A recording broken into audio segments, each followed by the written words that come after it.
નમસ્કાર. ગાંધીનગરમાં બનેલી એક ઘટના. ગાંધીનગરની સેક્ટર 16માં આવેલી એક હોટલ અને ત્યાં એક યુવક અને યુવતી રોકાય છે. બંને વચ્ચે સંબંધ બંધાય છે અને ત્યારબાદ એ યુવતીને ખૂબ વધારે રક્તસ્રાવ થાય છે.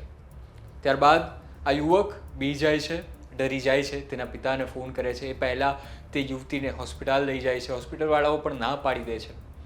એ યુવકના પિતા આ કેસમાં વચ્ચે પડે છે, મધ્યસ્થી કરે છે અને ત્યારબાદ હોસ્પિટલવાળાઓને મનાવે છે. એક નહીં, બીજી નહીં, ત્રીજી હોસ્પિટલમાં તેને દાખલ કરવામાં આવે છે અને ત્યારબાદ તેનો પરિવાર, જે દીકરીનું પરિવાર હતું, તે તો અજાણ જ હતું. તેમને એમ કે મારી દીકરી તો કોલેજ હતી, પણ અહીં એ દીકરી જીવન અને મરણ વચ્ચે ઝોલા ખાઈ રહી હતી. અને ત્યારબાદ એ પરિવારને જાણ કરવામાં આવે છે આ દીકરાના પરિવાર દ્વારા. અને ત્યારબાદ ઘટના એવી બને છે કે દીકરી, જેને ખૂબ વધારે રક્તસ્રાવ થયું હતું, તે પોતાનો દમ તોડી દે છે, તેનો જીવ ગુમાવે છે. પણ એવી શું ઘટના બની હતી એ સેક્ટર 16ની આવેલી હોટલમાં, અને કેમ આવો ગંભીર બનાવ બન્યો છે તેની પર વાત કરવી છે આજની ક્રાઇમ સ્ટોરીમાં. નમસ્કાર, તમે જોઈ રહ્યા છો ગુજરાત તક અને હું છું કૃણાલ.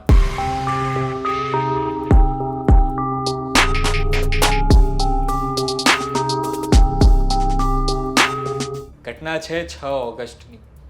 6 ઓગસ્ટનો આ દિવસ હતો, સામાન્ય દિવસ હતો, પણ 2:30 વાગ્યાના આસપાસ સેક્ટર 16માં એક યુવક અને યુવતી એક રૂમ લે છે.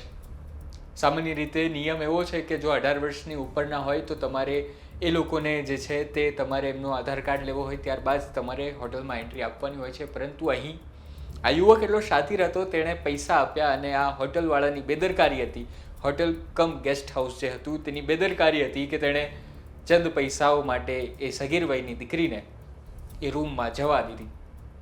તેની સાથે કોઈ ગાર્ડિયન નહોતું, છતાં પણ તેને જવા દેવામાં આવે છે. ને ત્યારબાદ 2.5 કલાક સુધી આ યુવક અને યુવતી જે છે ત્યાં રૂમમાં રોકાય છે.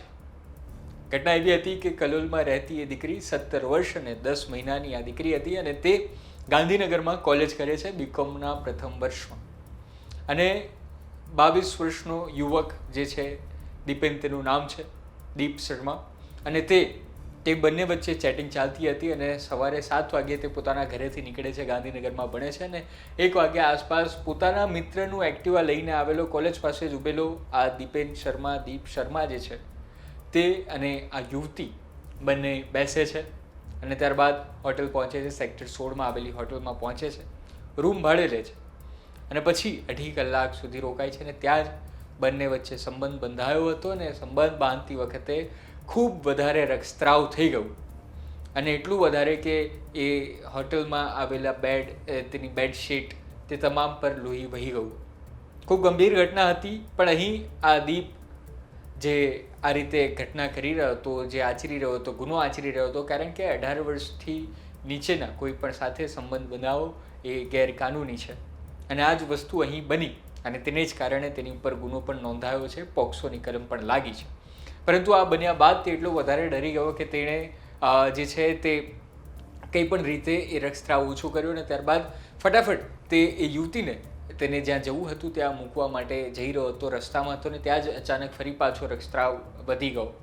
અને ત્યારબાદ થાય છે એવું કે તેને હોસ્પિટલ લઈ જાય છે. તે હોસ્પિટલવાળાઓ ના પાડે છે કે એ હોસ્પિટલમાં જણાવે છે કે તે બંને વચ્ચે શું થયું હતું, પણ હોસ્પિટલવાળાઓ ના પાડી દે છે. તે બીજી હોસ્પિટલમાં જાય છે, ત્યાં પણ ના પાડી દે છે. થાકી હારીને એ યુવક જે છે તે પોતાના પિતાને ફોન કરે છે, આખી ઘટના સમજાવે છે.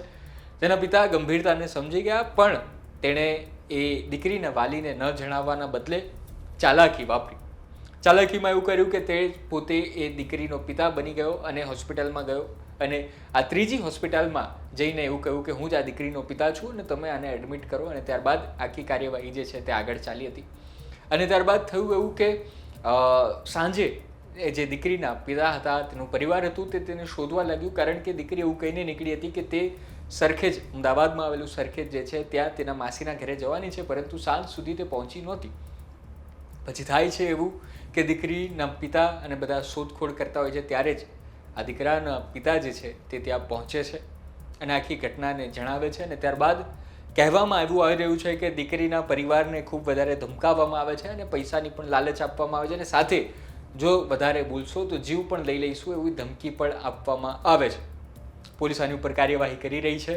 પરિવાર અને તેનો સમાજ ખૂબ આક્રોશમાં છે અને પહેલાં તો દીકરીના પિતાને ફાળ પડે છે અને તરત તે હોસ્પિટલમાં જાય છે.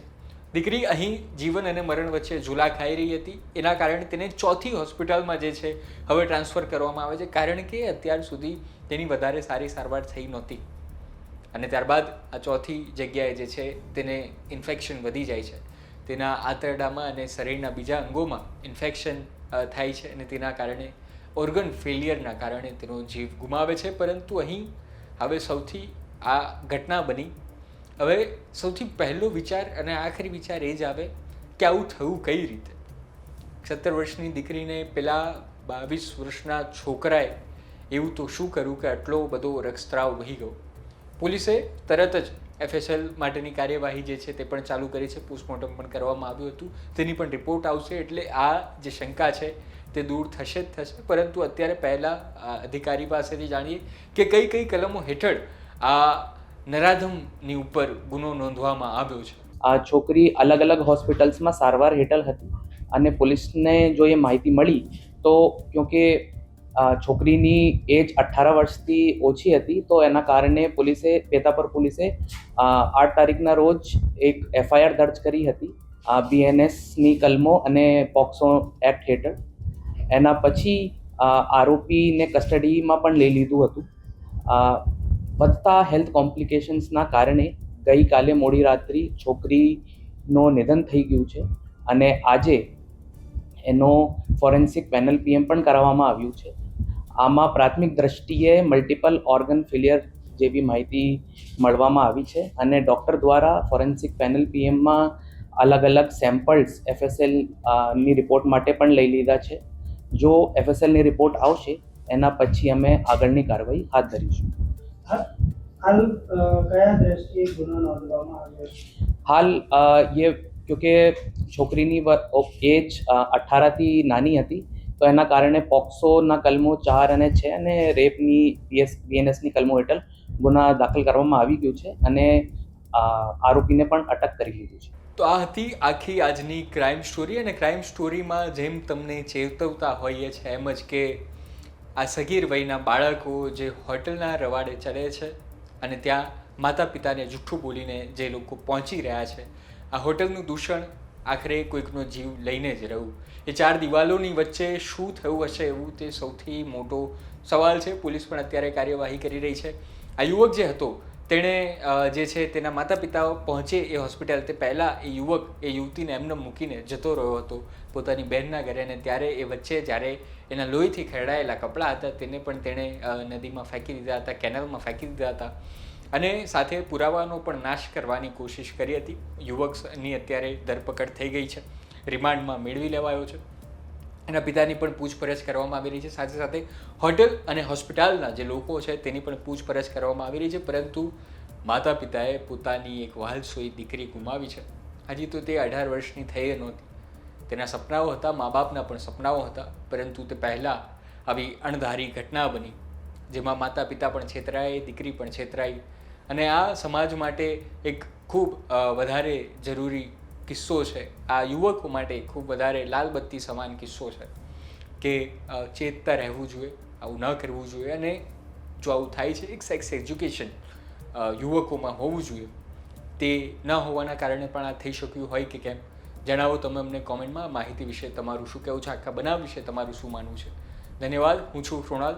નવી ક્રાઇમ સ્ટોરી સાથે જરૂર મળીશું અહીં જ ગુજરાત તક પર.